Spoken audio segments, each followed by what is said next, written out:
देवबंद की शांत गलियों में आज एक तूफान उठा है। एक युवक, एक पत्नी और ऐसे राज जिन्हें सुनकर आपकी रूह कांप जाएगी। मेरी शादी को 2 वर्ष हो चुके हैं। बच्चे हैं कि? हाँ जी, मेरी एक छोटी बच्ची है। वैभव शर्मा की जिंदगी में सब कुछ ठीक लग रहा था जब मेरठ की रहने वाली शिवांगी शर्मा उर्फ ईशानी उसकी पत्नी बनी। लेकिन 3 साल बाद अब जो सच सामने आया है वो रोंगटे खड़े कर देगा। रात का समय था तो ये यहाँ पे तलेडी निवासी है ब्रजभूषण, जो कि सौंदर्य डिग्री कॉलेज के प्रबंधक है। वैभव का दावा है कि शादी के बाद उसे एक ऐसा सच पता चला जिसकी उसने कभी कल्पना भी नहीं की थी। क्या शिवांगी सिर्फ एक पत्नी थी या कोई शातिर खिलाड़ी? शादी के बाद भी मतलब उसने चीज़ें नहीं छोड़ी। मैंने उस चीज़ को उसे काफ़ी समझाने के लिए भी काफ़ी समझाया इस चीज़ के लिए कि ये चीज़ गलत है, ये सामाजिक चीज़ें भी नहीं है और इससे संदेश भी गलत जाता है। और यही नहीं, इस कहानी में सिर्फ शिवांगी ही नहीं, उसकी माँ और छोटी बहन भी शामिल है। तीनों मिलकर बनाती थी ऐसा जाल जिसमें फंसने वाला खुद को बचा ही नहीं पाता था। इस परिवार पर आरोप है कि वो लोगों को बहला फुसलाकर रिश्तों के नाम पर इस्तेमाल करते थे और फिर शुरू होती थी पैसों की मांग। क्योंकि मुझे ये नहीं पता कब ऐसे लोग कहाँ मरवा दे, और जिस तरह की घटना चल रही है समाज में, मुझे इस चीज़ का बहुत डर है। तो मैं सिर्फ यही कोतवाली थाने से यही उम्मीद करके यहाँ पे आया हूँ कि ऐसे लोगों पे सख्त से सख्त कार्रवाई की जाए। यहाँ तक कि वैभव का दावा है ये महिलाएं जरूरत पड़ने पर खुद को भी परोसने से पीछे नहीं हटती थी। क्या ये एक संगठित जाल है या फिर कोई ब्लैकमेलिंग गैंग? परेशान होकर वैभव शर्मा अब देवबंद कोतवाली पहुंचा और फिर कैमरे के सामने लाया ये सनसनीखेज खुलासा। लेकिन सवाल अब भी खड़ा है। ये लोग घर उजाड़ने का काम करते हैं, एक तरह से समाज को कलंकित करते हैं इस तरह के लोग। तो मैं चाहता हूँ कि इन लोगों पे और जो इस तरह की महिलाएं काम कर रही हैं इन पर सख्त से सख्त कार्रवाई की जाए। इस समय देवबंद कोतवाली में मौजूद हैं और आपने अक्सर देखा होगा महिलाओं के साथ अगर कोई घटना हो जाए तो तमाम तरह की सुविधाएं उनके लिए मौजूद हैं। महिला संगठनों ने जाने क्या क्या मुख्यमंत्री द्वारा जो योजनाएं बनाई गई हैं महिलाओं के अधिकारों के लिए, परंतु एक युवक इस समय देवबंद थाने में अपने परिवार के साथ पहुंचे हैं और क्या आरोप है सीधी बात उन्हीं से करते हैं।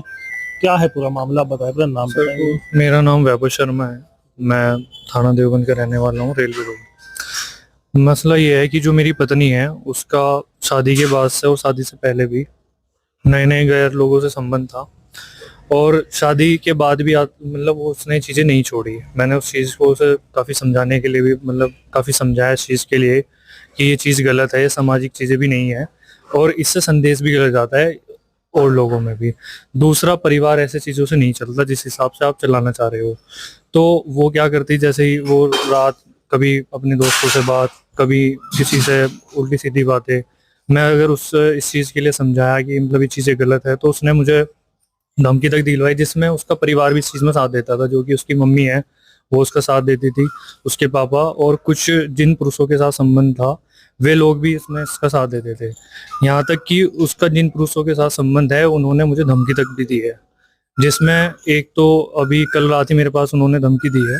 रात का समय था तो ये यहाँ पे तलेडी निवासी है ब्रजभूषण, जो कि सौंदर्य डिग्री कॉलेज के प्रबंधक है। मैं उन्हें सही तरह जानता नहीं, जो भी है उनके वो जो मैंने ये उनका देखा है सीन की, वो मेरी पत्नी के साथ उनका बहुत पहले से संबंध चल रहा है।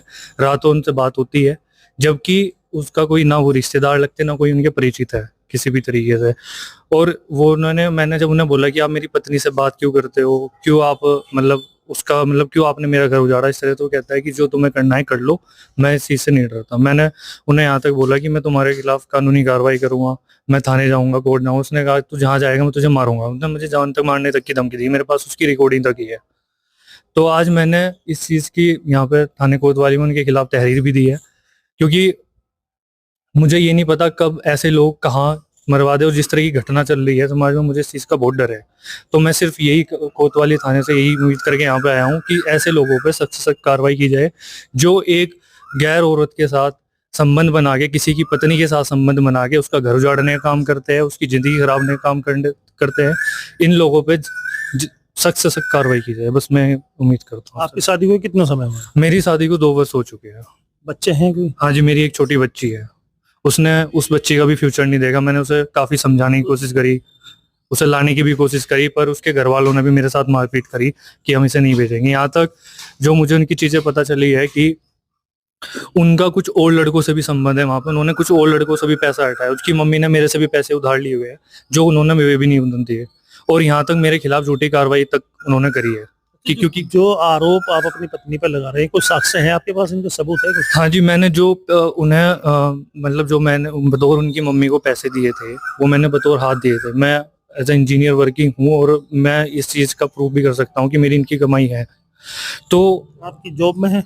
हाँ जी, मैं जॉब में हूँ, मैं as a software engineer working हूँ। नहीं, जो आप अपनी पत्नी पर गलत संबंध के आरोप हाँ जी, लगा रहे हैं। मेरे पास उनकी रिकॉर्डिंग है और जिन लड़कों के साथ उनका संबंध था उसकी भी मेरे पास रिकॉर्डिंग है उनकी। यहाँ तक उस लड़के से बात भी मतलब जो होती थी, उस लड़कों ने भी इस चीज़ में मतलब मुझे चीज़ें रिकॉर्डिंग भेजी है, उनकी मम्मी तक की भी। तो वो भी मैंने कोतवाली साहब को उसको ज्ञान में कराया है। अच्छा, रिकॉर्डिंग वीडियो सब आपके पास हाँ जी, मौजूद है? मेरे पास है वो सब चीज़ें। तो जो धमकी की अभी बता रहे हैं आप, ये धमकी की भी रिकॉर्डिंग कल रात ही उन्होंने मुझे धमकी दी है इस चीज़ की, तो वो भी मेरे पास उसकी रिकॉर्डिंग है धमकी की भी, जो कल रात उन्होंने मुझे रात्रि में बोला है। मुझे लगता था कि वो शायद नशा वशा भी करते हैं, इस तरह के आदमी है वे। जो इस तरह की महिला इस तरह का काम कर रही है, जो पुरुषों को प्रताड़ित करती है, देखो ये जो अच्छी महिला होती है उनकी भी छवि खराब कर रही है इस तरह की औरतें, और जो सही पुरुष होते हैं उन्हें प्रताड़ित कर रही है।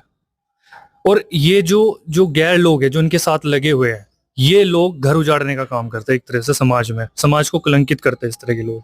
तो मैं चाहता हूं कि इन लोगों पे और जो इस तरह की महिलाएं काम कर रही है इन पे सख्त से सख्त कार्रवाई की जाए।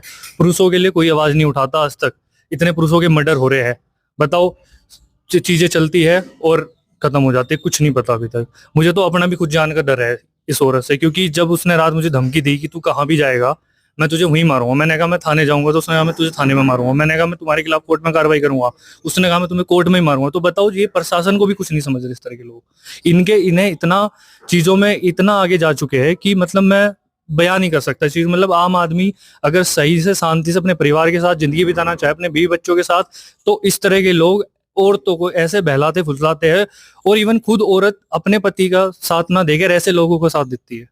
आप क्या कहना चाहेंगे?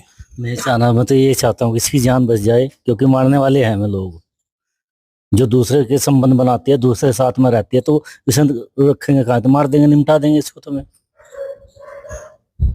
तो आज देवन कोतवाली में पहुंचे थे आपने, इसीलिए पहुंचेगी, इसकी जान बच जाए किसी तरह। रात डर है आपके मन में भी कहीं ना बिल्कुल ये कहीं? डर है कि निपटा देंगे मैं ना, सातिर इंसान है मैं ना।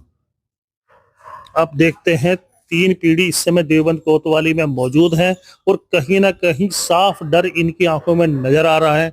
जो आज का दौर चल रहा है, महिलाएं आए दिन खबरें सुर्खियां बन रही हैं, वही फलानी महिला ने अपने पति को इस तरह से अपने प्रेमी के साथ हत्या कर दी, मार दिया। तो कहीं ना कहीं इन्हीं घटनाओं से डरकर आज देवबंद कोतवाली पहुंचे हैं और इंसाफ की गुहार लगा रहे हैं। इस तरह की महिला और उसके साथ जो पुरुष शामिल हैं उनके खिलाफ कार्रवाई की जाए। मेरी बस मुख्यमंत्री योगी आदित्यनाथ से, जो कि हमारे उत्तर प्रदेश के मुख्यमंत्री है, उनसे बस मेरी यही गुहार है, मेरी उनसे यही अपील है कि जो इस तरह के लोग, जो इस तरह की महिला जिन्होंने इस तरह के स्कैम चला रखा है एक परिवार को बर्बाद करने का, यहाँ तक वो बच्चे तक कभी नहीं सोचते। एक छोटी बच्ची है मेरी, उसका भी भविष्य नहीं उसने सोचा, सिर्फ और सिर्फ अपने मजे के लिए, अपनी अय्याशी के लिए और लोगों के साथ मजे निकालने के लिए। तो मैं सिर्फ यही अपील करना चाहता हूँ योगी आदित्यनाथ की ऐसे लोगों पर सख्त से सख्त कार्रवाई की जाए और पुरुष समाज को और एक सही परिवार को उन्हें इंसाफ दिलाया जाए। बस मेरी यही आपसे अपील है, और इन पर सख्त से सख्त कार्रवाई की जाए ताकि भविष्य में समाज में इस तरह की घटना ना फैले। बस आप देख सकते हैं पीड़ित युवक मुख्यमंत्री योगी आदित्यनाथ जी से गुहार लगा रहे हैं इंसाफ की, और कहीं ना कहीं मांग कर रहे हैं जिस तरह से महिलाओं के लिए महिला आयोग है, तो पुरुषों के लिए भी कहीं ना कहीं पुरुष आयोग भी होना चाहिए। मैं मनदीप रमेश, हकीकत लाइव, अपने सहयोगी मुजक्किर अहमद के साथ, देवबंद। अगर आप चाहते हैं कि वैभव और उसके जैसे हजारों मासूम लड़कों को इंसाफ मिले, तो इस वीडियो को इतना शेयर कीजिए कि ये आवाज सरकार तक पहुंचे। लड़कों के लिए भी समान कानून बनना चाहिए, और ये तभी मुमकिन है जब हमारी आवाज बुलंद हो। वीडियो को लाइक करें, चैनल को सब्सक्राइब करें, ताकि ऐसे ही सच आप तक लगातार पहुंचते रहें।